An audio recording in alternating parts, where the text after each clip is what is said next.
ಜೈಲಲ್ಲೇ ಕೂತು deal ಮುಗಿಸುವ notorious Lawrence Bishnoi. ಯಾರು ಈ ಯುವಕ? ಏನು ಇವನ ಹಿನ್ನೆಲೆ? ನಟೋರಿಯಸ್ ಗ್ಯಾಂಗ್ಸ್ಟರ್ ಲಾರೆನ್ಸ್ ಬಿಷ್ಣೋಯ್ ಸದ್ಯ ದೇಶದಲ್ಲಿ ಭಾರೀ ಸದ್ದು ಮಾಡುತ್ತಿರುವುದು ಲಾರೆನ್ಸ್ ಬಿಷ್ಣೋಯ್ ಎನ್ನುವ ಖತರ್ನಾಕ್ ಯುವಕನ ಹೆಸರು. ಕಾನೂನು ನಿನ್ನನ್ನು ಬಿಟ್ಟರೂ ನಾನು ನಿನ್ನನ್ನು ಬಿಡಲಾರೆ ಎಂದು ಬಿಷ್ಣೋಯ್ ಸಲ್ಮಾನ್ ಖಾನ್ಗೆ ಎಚ್ಚರಿಕೆಯನ್ನು ನೀಡಿದ್ದನ್ನು ಇಲ್ಲಿ ಸ್ಮರಿಸಿಕೊಳ್ಳಬಹುದಾಗಿದೆ. 2010ರಿಂದ ಆರಂಭವಾದ ಈತನ ನಟೋರಿಯಸ್ ಕ್ರಿಮಿನಲ್ ಹಿನ್ನೆಲೆ ಈಗ ಎನ್ಸಿಪಿ ನಾಯಕ ಬಾಬಾ ಸಿದ್ದಿಕಿಯನ್ನು ಕೊಲ್ಲುವ ತನಕ ಬಂದು ನಿಂತಿದೆ.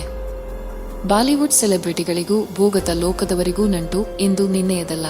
ಯಾವಾಗ ಕನಸಿನ ನಗರಿ ಮುಂಬೈನಲ್ಲಿ ದಾವೂದ್ ಇಬ್ರಾಹಿಂ ಹಿಡಿತ ಕಮ್ಮಿಯಾಯಿತೋ ಅಲ್ಲಿಂದ ಅಂಡರ್ ವರ್ಲ್ಡ್ ಹಿಡಿತವೂ ಬಾಲಿವುಡ್ ಮೇಲೆ ಕಮ್ಮಿಯಾಯಿತು.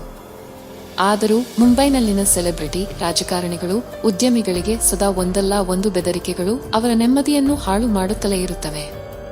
ಸದ್ಯ ದೇಶದಲ್ಲಿ ಭಾರೀ ಸದ್ದು ಮಾಡುತ್ತಿರುವುದು ಲಾರೆನ್ಸ್ ಬಿಷ್ಣೋಯ್ ಎನ್ನುವ ಖತರ್ನಾಕ್ ಯುವಕನ ಹೆಸರು. ಚಾಪೆ ಕೆಳಗೆ ನುಗ್ಗಿದರೆ ರಂಗೋಲಿಯೊಳಗೆ ನುಗ್ಗುತ್ತೇನೆ ಎನ್ನುವ ಗಾದೆ ಮಾತಿನಂತೆ ಈತನನ್ನು ಹೆಡೆಮುರಿ ಕಟ್ಟಲು ಎಷ್ಟೇ ಪ್ರಯತ್ನ ಮಾಡಿದರೂ ಈತನ ಆಟ ಹೆಚ್ಚುತ್ತಲೇ ಇದೆ. ಇವನ ಗ್ಯಾಂಗ್ ಬೆಳೆಯುತ್ತಲೇ ಇದೆ. ಭದ್ರತಾ ದೃಷ್ಟಿಯಿಂದ ಈತನನ್ನು 3 ಬಾರಿ ಬೇರೆ ಬೇರೆ ಜೈಲಿಗೆ ಶಿಫ್ಟ್ ಮಾಡಲಾಗಿತ್ತು. ಭರತಪುರ್ ಜೈಲು, ತಿಹಾರ್ ಜೈಲಿನ ನಂತರ ಈಗ ಬಿಷ್ಣೋಯ್ ಅನ್ನು ಸಬರಮತಿ ಜೈಲಿಗೆ ಶಿಫ್ಟ್ ಮಾಡಲಾಗಿದೆ. ಅತ್ಯಾಧುನಿಕ ವೆಬ್ ಟೆಕ್ನಾಲಜಿ ಮೂಲಕ ತಮ್ಮ ಸಹಚರರನ್ನು ಸಂಪರ್ಕಿಸುವ ಈತ ಬಾಲ್ಯದಿಂದಲೇ ಕ್ರಿಮಿನಲ್ ಏನೂ ಅಲ್ಲ. ಮುಂಬೈನ ಬಾಂದ್ರಾದಲ್ಲಿ ಎನ್ಸಿಪಿ ನಾಯಕ ಬಾಬಾ ಸಿದ್ದಿಕಿಯನ್ನು ಗುಂಡೇಟಿನಿಂದ ಹತ್ಯೆಗೈಯಲಾಗಿತ್ತು. ಈ ಸಂಬಂಧ ಇಬ್ಬರನ್ನೂ ಪೊಲೀಸರು ಬಂಧಿಸಿದ್ದಾರೆ. ಸಿದ್ದಿಕಿ ಕೊಲೆಯ ಹೊಣೆಯನ್ನು ಇದೇ ಲಾರೆನ್ಸ್ ಬಿಷ್ಣೋಯ್ ಗ್ಯಾಂಗ್ ವಹಿಸಿಕೊಂಡಿದೆ. ನಟ ಸಲ್ಮಾನ್ ಖಾನ್ ಜೊತೆ ಈತ ಆಪ್ತನಾಗಿರುವುದೇ ಬಿಷ್ಣೋಯ್ ಸಿಟ್ಟಿಗೆ ಕಾರಣವಾಗಿ ಸಿದ್ದಿಕಿಯನ್ನು ಕೊಲ್ಲಲಾಗಿದೆ ಎಂದು ಹೇಳಲಾಗುತ್ತದೆ. ಕಾನೂನು ನಿನ್ನನ್ನು ಬಿಟ್ಟರೂ ನಾನು ನಿನ್ನನ್ನು ಬಿಡಲಾರೆ. ಕಾನೂನು ನಿನ್ನನ್ನು ಬಿಟ್ಟರೂ ನಾನು ನಿನ್ನನ್ನು ಸುಮ್ಮನೆ ಬಿಡಲಾರೆ ಎಂದು ಬಿಷ್ಣೋಯ್ ಸಲ್ಮಾನ್ ಖಾನ್ಗೆ ಎಚ್ಚರಿಕೆಯನ್ನು ನೀಡಿದ್ದನ್ನು ಇಲ್ಲಿ ಸ್ಮರಿಸಿಕೊಳ್ಳಬಹುದಾಗಿದೆ.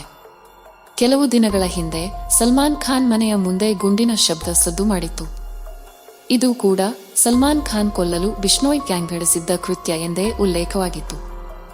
ಸಲ್ಮಾನ್ ಖಾನ್ ಹಿಂದೆ ಈ ನಟೋರಿಯಸ್ ಬಿದ್ದಿರುವುದು ಇಂದು ನಿನ್ನೆಯಲ್ಲ. ಸುಮಾರು 26 ವರ್ಷದ ಹಿಂದೆ ಸಲ್ಮಾನ್ ಖಾನ್ ಮತ್ತು ತಂಡ ರಾಜಸ್ಥಾನದಲ್ಲಿ ಚಿತ್ರೀಕರಣದಲ್ಲಿ ತೊಡಗಿಸಿಕೊಂಡಿತ್ತು.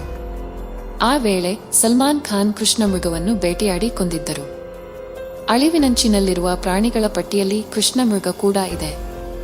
ಬಿಷ್ಣೋಯ್ ತಂಡಕ್ಕೆ ಸಲ್ಮಾನ್ ಖಾನ್ ಮೇಲೆ ಭಾರೀ ಸಿಟ್ಟು.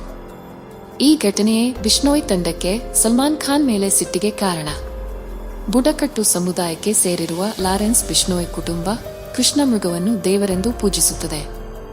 ನನ್ನ ದೇವರನ್ನು ಕೊಂದ ನಿನ್ನನ್ನು ಸುಮ್ಮನೆ ಬಿಡುವುದಿಲ್ಲ ಎಂದು ಬಿಷ್ಣೋಯ್ ಬೆದರಿಕೆ ಹಾಕಿದ್ದ. ಇದಾದ ನಂತರ ಸಲ್ಮಾನ್ ಖಾನಿಗೆ ಭದ್ರತೆಯನ್ನು ಹೆಚ್ಚಿಸಲಾಗಿತ್ತು.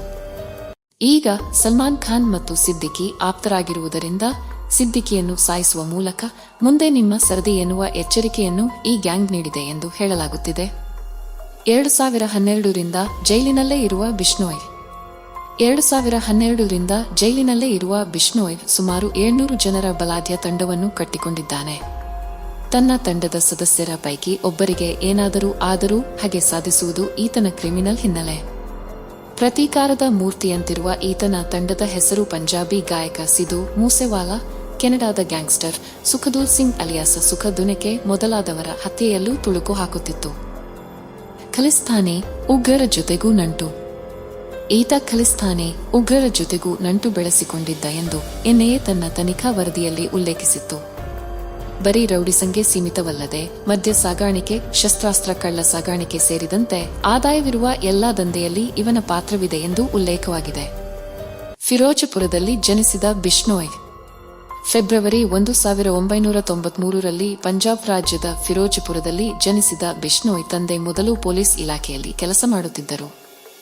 ಇದಾದ ನಂತರ ವೃತ್ತಿಪರ ಕೃಷಿಕರಾಗಿ ಕೆಲಸ ನಿರ್ವಹಿಸಿದವರು. ಅಬುಹರ್ ಎನ್ನುವ ಪ್ರದೇಶದಲ್ಲಿ ತನ್ನ ಪಿಯುಸಿಯನ್ನು ಮುಗಿಸಿದ ನಂತರ ಚಂಡೀಗಢದ ಡಿಎವಿ ಕಾಲೇಜಿಗೆ ಸೇರ್ಪಡೆಗೊಳ್ಳುತ್ತಾನೆ. ಮುಗ್ಧನಂತಿದ್ದ ಈತನಿಗೆ ಗೋಲ್ಡಿ ಬ್ರಾರ್ ಎನ್ನುವ ವ್ಯಕ್ತಿಯ ಪರಿಚಯವಾಗುತ್ತದೆ. ಅಲ್ಲಿಯವರೆಗೂ ಮುಗ್ಧನಂತಿದ್ದ ಈತನಿಗೆ ಗೋಲ್ಡಿ ಬ್ರಾರ್ ಎನ್ನುವ ವ್ಯಕ್ತಿಯ ಪರಿಚಯವಾಗುತ್ತದೆ. ಗ್ಯಾಂಗ್ಸ್ಟರ್ ಆಗಿದ್ದ ಬ್ರಾರ್ ಜೊತೆಗಿನ ಸಹವಾಸ ದೋಷದಿಂದಾಗಿ ಲಾರೆನ್ಸ್ ಬಿಷ್ಣೋಯ್ ಅಪರಾಧ ಲೋಕಕ್ಕೆ ಕಾಲಿಡುತ್ತಾನೆ. 2013ರಲ್ಲಿ ಕಾಲೇಜು ಯೂನಿಯನ್ ಚುನಾವಣೆಯ ಗೆದ್ದ ಅಭ್ಯರ್ಥಿಯನ್ನೇ ಗುಂಡಿಟ್ಟು ಕೊಂದಿದ್ದ. ಲೂಧಿಯಾನ ಸ್ಥಳೀಯ ಸಂಸ್ಥೆ ಚುನಾವಣೆಯಲ್ಲೂ ತನ್ನ ವಿರುದ್ಧದ ಅಭ್ಯರ್ಥಿಯನ್ನು ಸಾಯಿಸಿದ್ದ. ಲಾರೆನ್ಸ್ ಬಿಷ್ಣೋಯ್ ಅಪರಾಧದ ಜಗತ್ತನ್ನು ಯಾರಾದರೂ ರಕ್ಷಿಸುತ್ತಿದ್ದಾರಾ? 2010ರಿಂದ ಆರಂಭವಾದ ಈತನ ನಟೋರಿಯಸ್ ಕ್ರಿಮಿನಲ್ ಹಿನ್ನೆಲೆ ಈಗ ಎನ್ಸಿಪಿ ನಾಯಕ ಬಾಬಾ ಸಿದ್ದಿಕಿಯನ್ನು ಕೊಲ್ಲುವ ತನಕ ಬಂದು ನಿಂತಿದೆ.